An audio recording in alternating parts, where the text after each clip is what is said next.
امهات مصر الفاضلة لما ابنها يقع منها، لما ابنها يتوه منها. ماشي يا عم الحاج، شكرا كتر خيرك. يلا يا واد يا واد يا خالد، الواد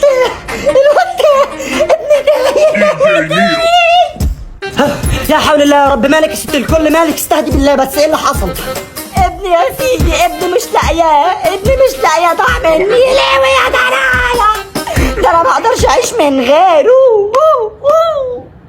يا ست تلاقيه بيلعب هنا ولا هنا، راح هنا ولا هنا، وهتلاقيه جاي قدامك دلوقتي ان شاء الله. لا يا اخويا، قلبي مش مرتاح. يكونش اتخطف؟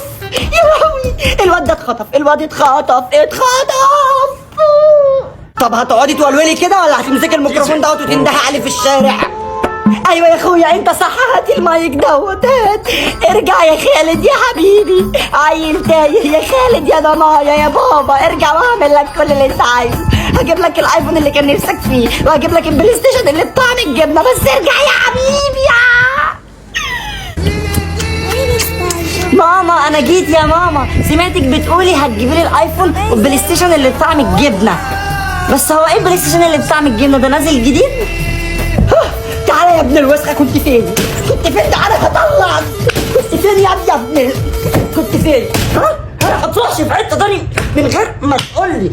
يلا غرفه ده، مش عايز اشوف وشك تاني.